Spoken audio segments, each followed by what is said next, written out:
qu'on oublie souvent avant de lancer des campagnes de prospection, donc toute la partie amont, avant de se lancer, qui est au final la plus importante, puisqu'on se rend compte que les stratégies de prospection qui fonctionnent le mieux sont celles qui ont été un petit peu pensées quand même en avant, plutôt que de partir en live. On a beaucoup de prospects qui partent directement au charbon quand ils font de la prospection. C'est bien de prendre le temps de la réflexion. Et donc aujourd'hui, j'ai l'honneur d'accueillir Ludovic, qui va nous parler de ça, donc le petit sommaire. On va d'abord regarder comment connaître son écosystème commercial, un peu faire un petit audit, créer un persona utile. Alors les personas, ça peut très vite prendre des heures et tout ça. Et ce qui est bien, c'est que Ludovic va nous montrer qu'est-ce qui est réellement utile de trouver chez un persona pour pas être trop scolaire, mais faire quelque chose de vraiment pratique. Comment planifier et segmenter son approche en prospection et surtout des exemples concrets des résultats qu'ils ont pu obtenir. Et à la fin, un petit cadeau bonus pour ceux qui restent avec nous, qui va vous être extrêmement utile pour faire tout ce qu'on va voir ensemble là, aujourd'hui, pour pouvoir le faire de votre côté et gagner du temps pour vos campagnes de prospection. Et pour ça, je remercie encore une fois Ludovic qui nous autorise à diffuser ce petit secret qu'ils avaient de si bien garder chez Ciliane. Et donc, on passe à la presse de Ludovic. Moi, qui es-tu, Ludo? Ludo, c'est l'associé fondateur chez Ciliane. Voilà, il a 28 ans. Son gâteau préféré, c'est la tarte aux pralines. Mais surtout, Ludo, il est pêcheur. Pêcheur à ses heures perdues, pêcheur amateur, mais ça pêche bien quand même. Et il en a fait aussi un petit peu son métier de pêcher. Est-ce que tu peux nous en dire un peu plus, Ludovic? Ouais, complètement. Alors, quand je dis mon métier, c'est parce que vous allez voir dans la présentation aujourd'hui, on retrouve pas mal de métaphores entre la pêche et la prospection. Et on voit clairement qu'il y a des sujets qui sont très liés entre les deux. Donc, globalement, pourquoi on dit ça? Parce que attaquer un marché, donc en fait, finalement, partir en prospection, c'est un peu comme aller à la pêche. Normalement, pour vraiment que ça fonctionne, ou au moins au début, il faudrait qu'on passe plus de temps, ou au moins autant de temps à se préparer qu'à pratiquer. C'est exactement ce que tu disais tout à l'heure, c'est que souvent aujourd'hui, on voit en prospection, on a souvent des réflexes en disant: «Allez, là, il faut que je me lance, quel outil j'utilise? Je vais écrire un message» et cetera. Mais ça, finalement, normalement, c'est que la résultante d'une analyse et de quelques étapes clés qu'on va essayer de dérouler aujourd'hui ensemble. Alors, donc ouais, évidemment, si si on ne fait pas cette étape-là, on pêche n'importe quoi, voire rien du tout. Quand on dit n'importe quoi, c'est le même principe en prospection, c'est-à-dire qu'on ne pêche pas forcément les bons prospects. On se retrouve avec des prospects non qualifiés qui, aujourd'hui, ne correspondent pas forcément à notre business. Ouais, Donc, pour ajouter un petit peu, du coup, si Ludovic intervient là-dessus, c'est parce que chez Ciliane, c'est leur métier. Mais surtout, il avait bossé avant chez Tilki. Je ne sais pas si certains d'entre vous ont entendu parler de Tilki. Et du coup, il était au BizDev et tu faisais un peu ça au quotidien quand même. je faisais complètement ça au quotidien. C'était mon boulot. J'ai été commercial, donc BizDev, ensuite commercial grand compte. Donc ça a été vraiment une partie importante de mon boulot. Et en plus, la particularité, c'est que chez Tilki, on éditait un logiciel qui était dédié à l'efficacité commerciale. Donc, on était au cœur du sujet. Et justement, on remarquait que globalement, on avait pas mal de monde qui cherchait des outils sensationnels qui allaient tout faire pour eux. Alors qu'en fait, les outils, c'est une des variables qui va faire que ça fonctionne, mais c'est pas du tout la clé de la réussite. C'est plus le boulot qu'il y a en amont potentiellement et la façon dont on les utilise qui va faire que ça fonctionne finalement. Donc, l'outil n'est pas la solution en tant que telle. Alors qu'aujourd'hui, c'est un peu le problème, c'est qu'on voit souvent des gens qui disent: «Je cherche un outil pour faire de la prospection» et ils ont tendance à penser que c'est l'outil qui va dérouler et qui va faire en sorte que tout fonctionne bien. Et donc justement, c'est ça, c'est exactement ce que je disais, c'est qu'on a remarqué que globalement, les campagnes de prospection sortantes, elles étaient souvent menées comme ça. C'est exactement ce qu'on disait ensemble, Julien, c'est que je saute à pieds joints et je vais dans le tas et puis on verra bien ce qui se passe. Avec un peu de chance, je vais réussir à trouver quelque chose. Alors qu'en fait, on remarque que justement, en mettant en place une petite méthodologie qui fonctionne bien, qu'on va voir ensemble aujourd'hui, et en se préparant, on peut arriver à avoir beaucoup de poissons. Donc effectivement, on va pas mal parler de poissons aujourd'hui, et avoir du coup des prospects qui sont intéressants. Les 3 étapes qu'on va dérouler, donc comme tu l'as dit tout à l'heure, première étape, l'écosystème commercial. Deuxième étape, le persona, et enfin s'organiser. Si on continue cette métaphore avec la pêche, qu'on va arrêter pour pas être trop lourd non plus quand on va dérouler les étapes, mais l'écosystème commercial, c'est un peu comme quand on va à la pêche et qu'on découvre finalement son plan d'eau et son écosystème. Vous allez pêcher à la mer ou dans un étang, vous n'avez pas le même écosystème. Et du coup, vous n'allez pas utiliser les mêmes méthodes, ça ne va pas du tout être le même mode de fonctionnement. Le persona, pour être très très simple, c'est bien connaître son poisson cible. Si vous pêchez une baleine ou une truite, ça ne va pas du tout être le même mode de fonctionnement, ils n'ont pas les mêmes besoins. Et enfin, S'organiser pour mieux ratisser, c'est un petit peu comme quand on a un plan d'eau face à nous et qu'on sait qu'il faut aller le ratisser pour essayer d'avoir finalement le plus de poissons possible. Trêve de métaphore, rentrons un peu dans le vif du sujet. Ouais, mais elles sont pas mal tes métaphores, hein, parce qu'on sait qu'il y en a, ils pêchent à la dynamite, d'autres, ils vont pêcher à la mouche. Et au final, c'est vrai qu'en prospection, c'est un petit peu ça. Ouais. C'est exactement le même sujet et souvent, c'est tout le but. C'est qu'aujourd'hui, souvent, on a ce réflexe-là en tant que commercial de se dire: «Allez, quel canne à pêche je vais utiliser?» mais sans savoir finalement quel poisson je vais pêcher et c'est ça aujourd'hui, c'est un peu à cette question qu'on va essayer de répondre aujourd'hui et donc la première étape qui pour nous est assez importante, qui est assez peu faite, c'est connaître son écosystème commercial. Alors, qu'est-ce que c'est que connaître son écosystème commercial? Initialement, nous, c'est un peu un dérivé d'un terme qui s'appelle l'écosystème d'affaires, qui est utilisé par les cabinets de conseil aujourd'hui pour essayer de décrire l'ensemble des parties prenantes qui entourent une entreprise. Nous, on l'a dérivé pour justement avoir son écosystème commercial et donc d'avoir l'ensemble des parties prenantes commerciales, donc qui ont un impact sur mes ventes et sur mon business, et réussir à les lister. Les lister pour les définir et les comprendre. Donc, à quoi ça sert en prospection, cet écosystème commercial? Ça sert à visualiser l'ensemble de ces cibles potentielles et réussir à identifier les cibles prioritaires. Souvent, là, vous allez me dire, mais moi, je connais évidemment l'ensemble de mes prospects, etc. Mais est-ce que vous avez fait l'effort finalement de bien les lister et de voir les interconnexions qu'elles ont entre elles? Est-ce que vous avez fait l'effort d'identifier les enjeux et leurs problèmes? Quand je dis fait l'effort, c'est-à-dire, c'est pas juste de dire dans ma tête, oui, je sais que c'est ça leur problème. Non, c'est de réussir à lister l'ensemble de ces acteurs-là, de ces parties prenantes, et de réussir à décrire et à écrire réellement leurs enjeux, leurs problèmes, leurs actualités aussi, très important. Et bien sûr, in fine, de pouvoir positionner sa valeur ajoutée, son produit, son service, face à leurs enjeux et leurs problématiques. Parce que ce qu'il faut bien se comprendre, ce qu'on va faire ensemble aujourd'hui, là, pendant une petite heure, c'est qu'on va passer du temps, on va montrer des méthodes pour réussir à comprendre les personnes avec qui on essaye de travailler. Parce que justement, en prospection, moi, je trouve que c'est un petit peu ce qui est manquant de temps en temps. Ouais, alors pour bien appliquer, hein, moi ce que j'ai fait là, je viens de prendre un cahier ou une feuille et un stylo et je vais essayer de lister un petit peu, d'essayer de faire l'exercice pour Pilotis. Donc je vous invite à faire la même chose pour que ce webinaire soit vraiment efficace pour vous. Ouais. Et justement, je vais faire exprès de donner des exemples un petit peu tout au long pour pas que ça reste flou. L'idée, c'est que pas que ça soit quelque chose de fumeux, mais que ça soit quelque chose d'applicable dans la foulée pour tout le monde. Alors, comment on fait? Là, pareil, il n'y a pas d'outils clés, parce que de temps en temps, il faut savoir aussi utiliser des outils un peu vieux comme le monde. Ça va être du classique PowerPoint, du tableau blanc avec un feutre ou un mind map pour ceux qui veulent vraiment du digital. L'idée est de pouvoir vraiment symboliser, mettre et dessiner son écosystème commercial et de pouvoir les lister. Alors, si je prends un exemple très concret, donc tout au long des étapes, je vais prendre un exemple concret sur lequel on a travaillé nous. Et donc là, on va prendre le cas d'une laiterie. Alors une laiterie, c'est un petit industriel qui récupère du lait auprès de producteurs, que je ne pourrais pas citer aujourd'hui, mais qui récupère du lait auprès de producteurs et qui les transforme en fromage, en yaourt et qui va les vendre. Et donc dans ce cas-là, le premier réflexe qu'on a effectivement, c'est de décrire cet écosystème commercial et les interactions qu'il y a dans cet écosystème-là. Et donc à la fin, en ayant fait ce boulot, on est arrivé avec une liste d'acteurs potentiels qui sont intéressants commercialement pour cette structure. Donc là, si on prend ce cas très concret, on a les grossistes, les épiceries fines, les GMS, les chaînes spécialisées, les plateformes web, la restauration collective. Et donc pour chacune, comme je le disais, on a fait le boulot d'essayer de comprendre leurs enjeux, leurs problématiques, de connaître leurs actualités. Et si on rentre, par exemple, je prends un petit exemple très concret, pour la restauration collective, on a vu qu'ils avaient un enjeu particulier qui n'était pas vrai pour les autres, qu'il y a la loi Egalim, qui rentre en vigueur là, en janvier 2022 et qui va forcer ces acteurs-là à fournir du coup des produits bio dans un certain pourcentage et donc à changer de fournisseur. Et dans ce contexte-là, nous, on se dit, OK, on a clairement une carte à jouer parce qu'on a des acteurs qui vont changer de fournisseur. Et donc, nous, on produit du bio, donc on va essayer de les contacter dans ce contexte-là. Voilà pour le petit exemple. Pour ce qui s'est passé derrière le moteur, moi, je suis plutôt un adepte du tableau blanc sur cette partie-là. On a la chance en plus dans la boîte d'avoir des dessinateurs. Et donc, du coup, très simplement, on dessine un petit peu cet écosystème-là, les liens entre eux, on positionne et on étudie ensuite au cas par cas l'ensemble de ces acteurs-là pour connaître leurs enjeux et leurs problématiques. Donc là, c'est pas mal de recherche. C'est un peu un boulot de journaliste pour essayer de comprendre finalement l'ensemble de ces acteurs. L'avantage, nous, on a un inconvénient, c'est qu'on bosse pour plein de types de boîtes et donc, du coup, on s'immerge dans certains secteurs d'activité. L'avantage que vous avez, c'est que vous, ça risque d'aller beaucoup plus vite parce que vous travaillez déjà dedans, vous connaissez les acteurs.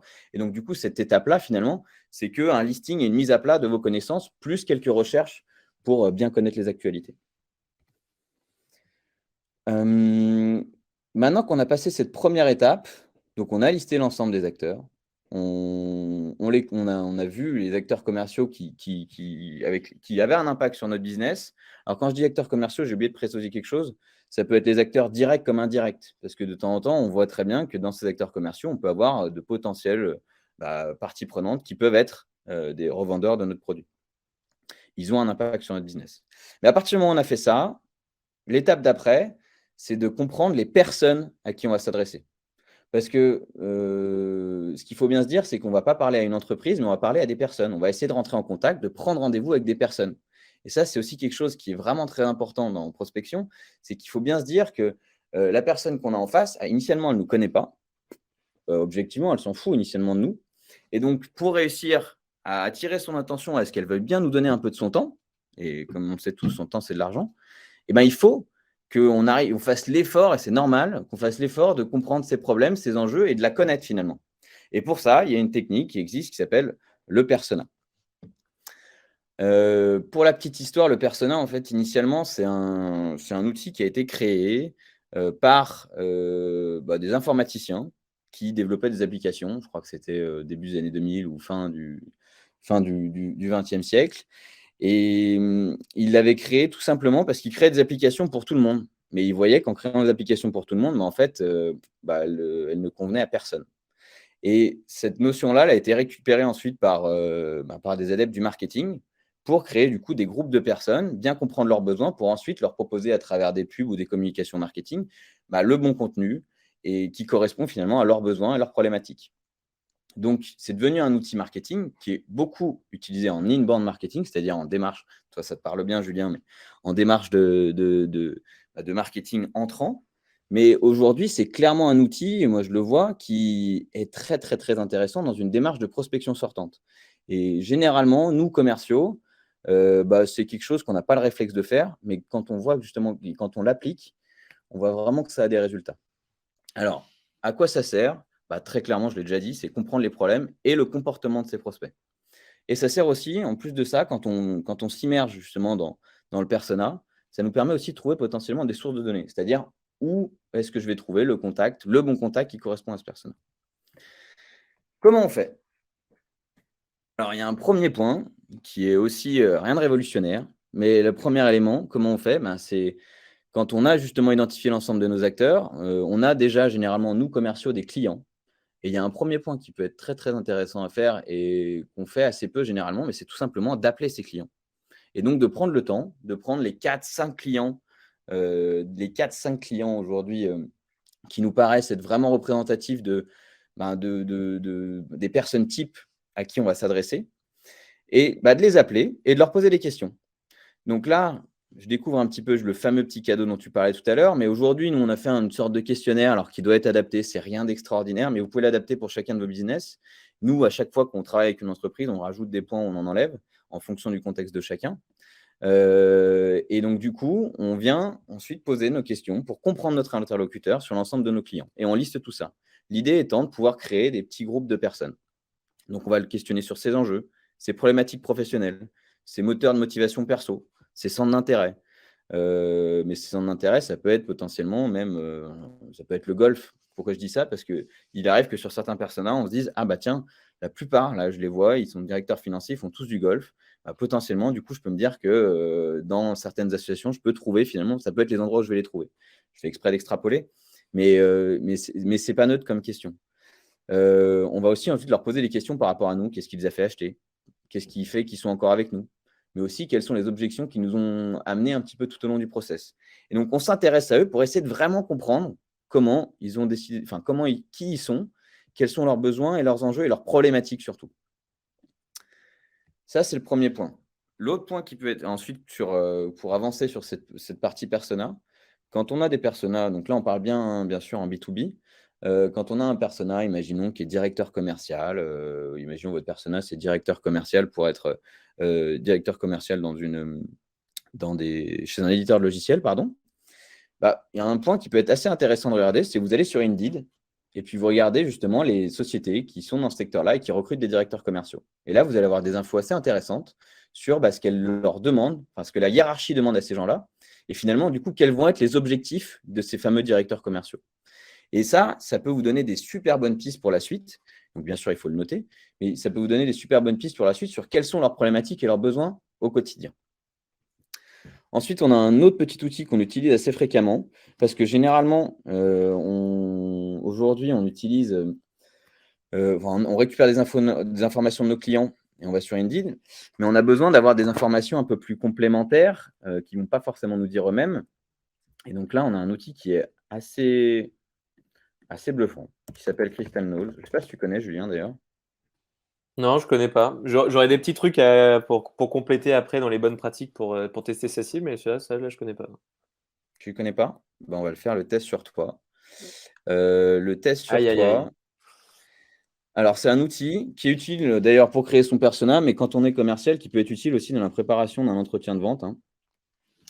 C'est un outil qui analyse un petit peu le comportement et qui analyse alors je ne sais pas exactement comment ils font, mais j'ai déjà remarqué que ça fonctionnait quand même plutôt bien et généralement, c'est assez bluffant, qui vous donne des indications sur le comportement de la personne. Donc c'est un outil qui a un petit plugin LinkedIn, alors qui est gratuit, pour faire 10 analyses. Donc n'en faites pas trop sur votre collègue, juste pour lui montrer un petit peu, l'outil, si vous voulez le garder en mode gratuit. Et donc du coup, là, typiquement pour Julien, il va nous dire, si je veux te vendre quelque chose, il faut que j'ai une conversation qui soit assez drôle. Pas forcément parler du produit. Essayer du coup de lui raconter des histoires, faire un peu storytelling. Il va vous donner pas mal d'indications sur son comportement en tant que tel. Et du coup, sur comment je vais lui parler ultérieurement. Et ça, c'est intéressant. Ils vont assez loin dans le truc, où ils vont même vous proposer après ils vont vous proposer des accroches, des objets qui pourraient fonctionner dans ton contexte. Donc Putain, c'est là, bien foutu quand même, hein. Ouais, là, c'est ouais, exactement les trucs qui m'amusent en plus.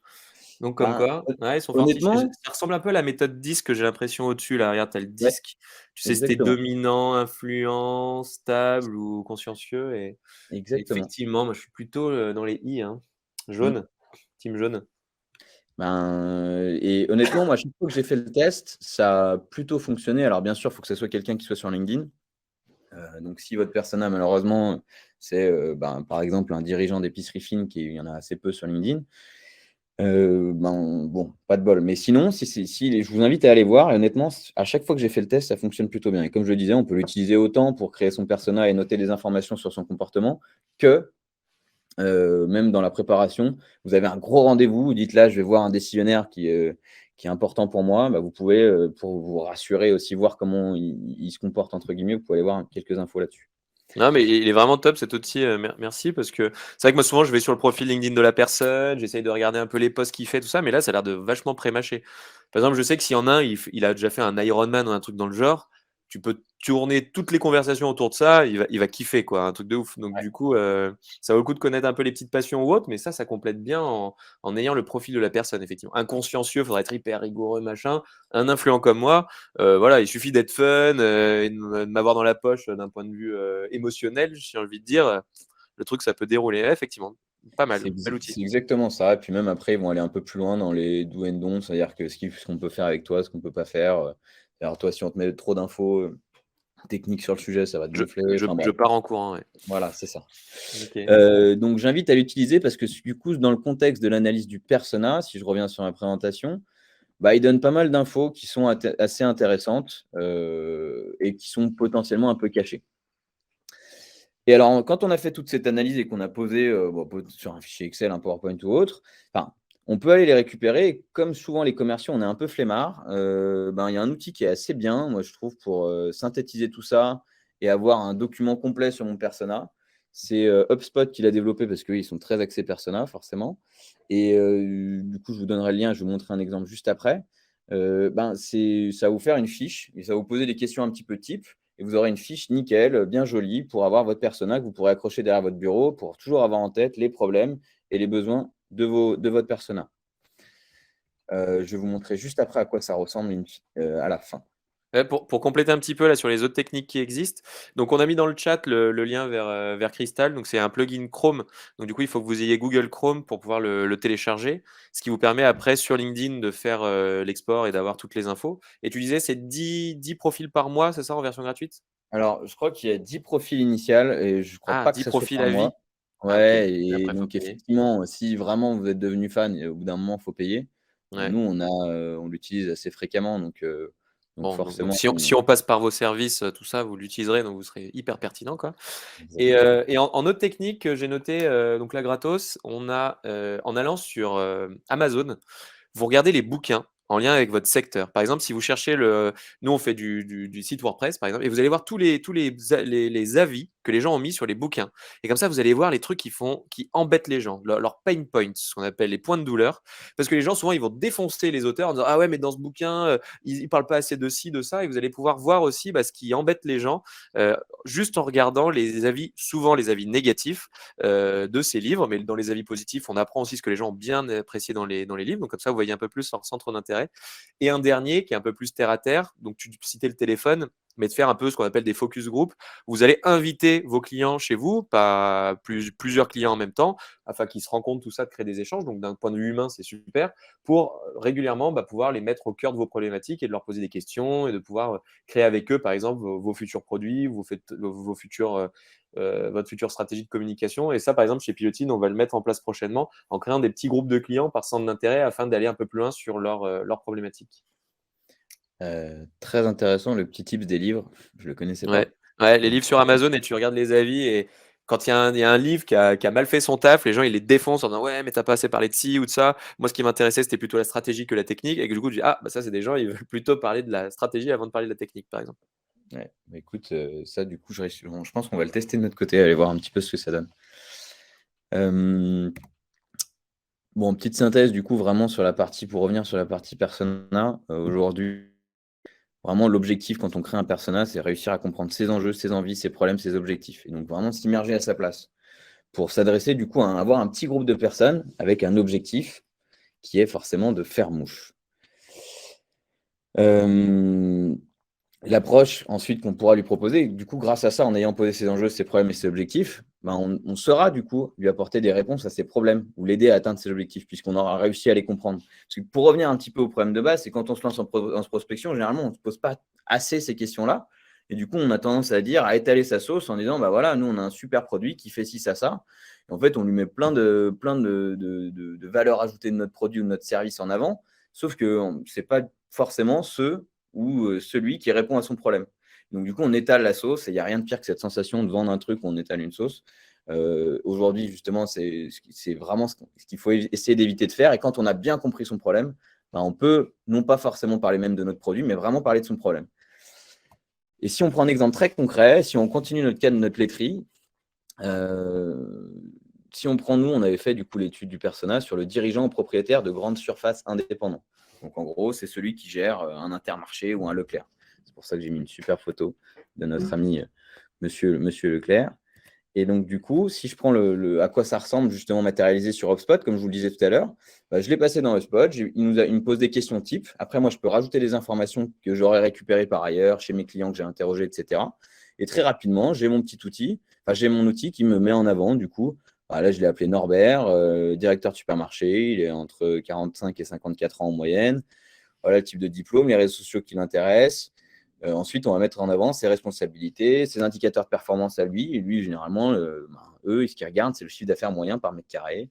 Et donc, du coup, justement, on va pouvoir lister tout ce qu'on a récolté comme info pour avoir un joli document qu'on va pouvoir télécharger et, comme je le disais, se le placarder et avoir toujours ces informations quand on va ensuite lancer notre campagne de prospection. Voilà pour ce qui est du persona. Et donc, ensuite, quand on a. Donc là, si je reprends les étapes, ce qu'on a fait, c'est qu'on a identifié notre écosystème avec les différents acteurs. Au sein de ces acteurs-là, on a identifié des personas. Comme je le disais, je le répète, on parle vraiment à des personnes, donc on a essayé de comprendre comment ils fonctionnaient et leurs problèmes. Et là, un autre point qu'on a remarqué qui était assez fréquent chez les commerciaux et les entreprises qui font de la prospection, c'est que généralement, on a tendance à se dire, allez, là, je me lance en prospection, j'envoie un volume qui est ce qui est. Et il y a peu de segmentation et de planification. C'est-à-dire qu'on n'est pas dans une activité récurrente en disant, bah là, je suis assez organisé sur le sujet.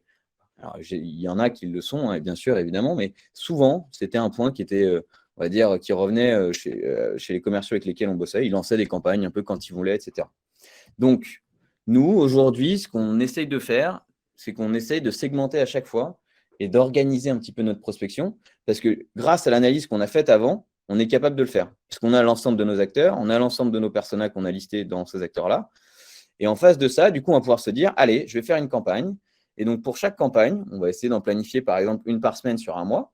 Et pour chaque campagne, on va se dire, allez, je vais tester un type d'acteur. Donc, si on prend le cas de notre laiterie tout à l'heure, les GMS indépendantes, un persona dans cet acteur-là, le dirigeant.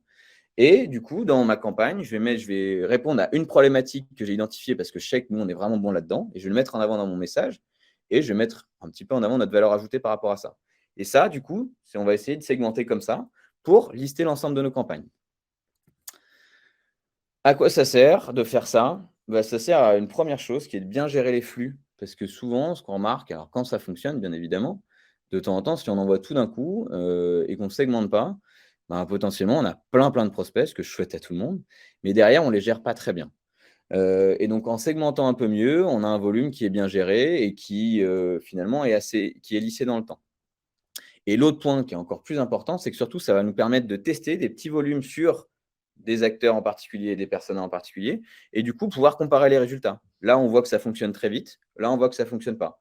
Et du coup, à partir du moment où on a fait 1 ou 2 mois de planification, on en a testé plusieurs, très rapidement, on va pouvoir se dire, ceux-là, on a une solution qui a l'air de prendre, on va pouvoir appuyer sur le champignon, alors que d'autres, on voit qu'on n'a pas encore la solution et qu'il faut retravailler un peu le sujet. Maintenant, comment on fait? Comme je l'ai dit, nous, on segmente une campagne avec un acteur, un persona et du coup, une problématique donnée pour ce persona-là. On va pas mettre en avant 14 problématiques. Vous allez créer les messages correspondants et surtout, on va découpler et planifier en petits paquets. Il y a plusieurs outils qui utilisent. Nous, on utilise des outils de gestion de projet finalement pour centraliser tout ça et planifier tout ça. Donc, je vais vous montrer rapidement. Alors, il y a plein de moyens de faire, hein, bien évidemment, mais nous, aujourd'hui, on utilise Airtable, qui est un outil de gestion de projet que vous pouvez du coup utiliser un petit peu comme vous le souhaitez. Il est gratuit, Airtable, non? Gratuit Airtable. Et nous, alors qu'on l'utilise beaucoup, on l'utilise en version gratuite. Donc, c'est aussi l'intérêt, gratuit. Et donc, du coup, c'est là où sur un mois, on va planifier l'ensemble de nos campagnes. Donc là, je peux voir justement les dates, quand est-ce que je lance quoi, sur quel type d'acteur et de quel type de persona. Donc là, je vais pouvoir avoir la visibilité sur l'ensemble de mes campagnes. Je peux voir justement les acteurs, les campagnes, comment je les ai segmentés, les cibles, donc les fameux personas, les objectifs de ma campagne, les dates de début, dates de fin, le volume à chaque fois. Et enfin, pouvoir estimer s'il y a eu un succès ou des échecs et pouvoir se dire, OK, là, ça fonctionne pas. En mettant bien sûr après ici les résultats. Nous, on l'utilise aussi pour centraliser l'ensemble de nos messages qu'on va tester. Donc plutôt que d'avoir 14 documents à droite à gauche, tous les messages, ils sont rattachés à une campagne donnée. Nos messages email, LinkedIn ou autre, n'importe quel canal, ils sont tous rattachés là-dedans. Et on va aussi centraliser l'ensemble des bases de données, donc de prospects, qu'on va venir adresser. Donc maintenant qu'on a fait ces fameuses 3 étapes, là, on est prêt. On est prêt maintenant pour aller, pour avancer et enfin mettre en place les éléments dont on se pose toujours les questions en premier. Donc, c'est ce que je disais tout à l'heure, c'est que maintenant qu'on a fait toute cette réflexion, vous allez pouvoir vous dire, OK, j'ai mon acteur type, j'ai mon persona, je vais pouvoir maintenant dire si je l'attaque plutôt par LinkedIn ou par email ou par ce genre de choses. Donc, le meilleur canal pour chaque campagne. Donc là, justement, si on revient à cette métaphore à la pêche, c'est grâce à cette analyse-là qu'on saura réellement quel est le meilleur canal, notamment. Et donc, s'il faut plutôt l'adresser via du coup une canne à pêche ou une épuisette, pour aller dans la métaphore, parce qu'effectivement, si vous essayez de pêcher une baleine avec l'épuisette, ça ne va pas bien fonctionner. Si on prend notre exemple de la laiterie, typiquement, on avait des dirigeants en GMS qui étaient assez réceptifs aux mails, contre des acheteurs en restauration collective qui, eux, étaient plus réceptifs au canal LinkedIn. Et ça, on a tout de suite lancé sur le bon canal parce qu'on avait fait cette analyse-là en amont. Donc là, vous avez la partie canal, vous allez pouvoir répondre à cette question-là. Vous allez pouvoir répondre à une autre question qui est aussi, du coup, le meilleur appât et en fait le message. Et le message qui doit être adapté à mon persona, notamment sur le ton que vous allez utiliser. Typiquement, si on regarde justement avec Christian Lowe ce qu'on utilisait, est-ce que vous utilisez un ton plutôt familier, un peu marrant, ou plutôt assez formel? Et aussi, bien sûr, mettre en avant les problématiques que vous avez identifiées en faisant l'analyse. Et donc, vraiment parler de lui et non pas de vous. Parce que même si on continue cette métaphore, essayez de pêcher toujours une baleine avec un hameçon, vous verrez que ça ne fonctionnera pas des masses. Et donc, si on continue cet exemple, nous qui nous suit depuis le début, par exemple, pour les dirigeants de grandes et moyennes surfaces, on a parlé par exemple d'un problème qui revenait assez souvent, qui est le taux de rotation. Eux, ils ont besoin de voir qu'un produit, il est vite acheté, il y en a besoin, enfin, il y a un taux de rotation qui est assez élevé. Et il y avait un ton assez formel, alors que pour les dirigeants d'épicerie fine, eux, ils n'ont pas du tout les mêmes problématiques. Ils cherchent des produits un peu rares, qui ne sont pas trop présents sur leur territoire. Et, ils ont utilisé un ton qui était, du coup, pour eux, un peu plus informel. Ouais. Alors, tu parles beaucoup de thon depuis tout à l'heure, hein, tu parles pas du poisson, du coup, tu parles bien de la tonalité qu'il faut employer. Parce que pareil, Ouais. pêcher un thon, il faut avoir le bon truc qui y va. Et en tout cas, c'est effectivement assez intéressant d'expliquer qu'il faut parler bien de notre cible, enfin des besoins de notre cible, d'où l'intérêt d'aller à la pêche aux problèmes de nos cibles, plutôt que de parler de vous, parce que sinon le risque, c'est que vous envoyez le même message à tout le monde en disant bonjour, je suis le meilleur. Alors qu'effectivement, il y en a certains, ils veulent juste savoir que votre produit, c'est le meilleur pour optimiser le taux de rotation et que tu sais que le taux de rotation, c'est quelque chose d'assez chiant et tout ça. Et donc, le tien, il est intéressant. Donc, ça, c'est top. On a une petite question intéressante de Didier. On parle beaucoup d'email, de LinkedIn, tout ça, mais ça a l'air de devenir de plus en plus saturé. Est-ce qu'il y a toujours des opportunités là-dessus ou il faudra revenir un jour à la lettre? Et est-ce que la lettre fonctionne? Est-ce que vous avez déjà testé, par exemple, Alors, du mailing à l'ancienne? excellente question. Enfin, nous, aujourd'hui, on n'est pas du tout. On utilise l'email évidemment, du LinkedIn. Alors, il y en a de plus en plus. Mais honnêtement, on voit que ça fonctionne encore. En faisant justement ces fameuses étapes-là et en parlant de la personne, en disant bon, je vous ai trouvé dans tel contexte parce que, a priori, il y a vraiment tel sujet qui revient chez vous, dans votre secteur, etc. Alors là, je vous le fais vraiment en large, mais on voit que ça fonctionne encore. Après, il y a d'autres canaux qui fonctionnent très bien. Nous, on le voit dans certains contextes. Il y en a même pour certains, on va utiliser Facebook. Typiquement, je vous parlais d'épicerie. On a un canal où on bosse avec une autre boîte où on a encore cet acteur-là, les épiceries à adresser. On utilise Facebook ces derniers temps, ça fonctionne très bien. Le canal physique, j'y crois beaucoup aussi. On est en train de le tester actuellement. Donc là, je ne pourrais pas vous donner des retours tout de suite, mais je crois complètement au fait que le canal physique d'une lettre, justement bien étudié avec la même philosophie, qui est de dire pas d'envoyer le petit prospectus qui est le même à tout le monde, mais vraiment un truc qui est assez personnalisé et qui parle de ses enjeux et de ses problèmes. Moi, je suis assez convaincu. On va même aller tester plus loin. Nous, on est en train de tester les colis, pour tout vous dire. Donc, honnêtement, à mon sens, l'ensemble des canaux peuvent fonctionner. Et comme je le disais tout à l'heure, ça dépend vraiment de l'analyse que vous faites, parce qu'il y a des personas et des types de. Oui, il y a des personas et des acteurs qui sont plus réceptifs à certains canaux. J'espère que j'ai répondu à la question de Didier. Et alors, du coup, pour terminer, parce que si on suit un petit peu le cas qu'on a fait aujourd'hui, nous, on a eu un résultat en 2 mois en mettant en place cette stratégie-là. Alors, bien sûr, on a écrit des messages, donc là, c'est toutes les étapes dont on ne parle pas, mais on a réussi à générer quand même un chiffre d'affaires qui a été estimé annuel à l'équivalent de 108 000 €, ce qui n'est pas neutre pour un petit industriel. Donc, on voit qu'en fait, assez rapidement, en faisant cette analyse-là et en reposant, en segmentant tout ça, on a réussi à avoir des résultats. Et alors, du coup, l'idée, c'est qu'après, au bout d'un moment, on puisse réanalyser et réoptimiser en fonction de, comme je le disais tout à l'heure, de ce qui fonctionne, ce qui ne fonctionne pas.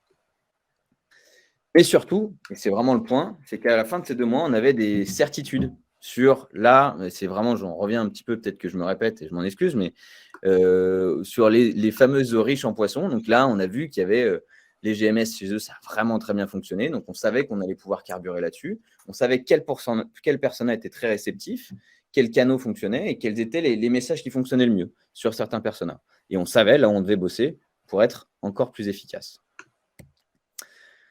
Car il y a vraiment un truc, c'est un truc qui n'apporte aucune réponse et puis qui est même en plus qui dessert honnêtement l'image de tout le monde, c'est d'y aller un petit peu à pieds joints.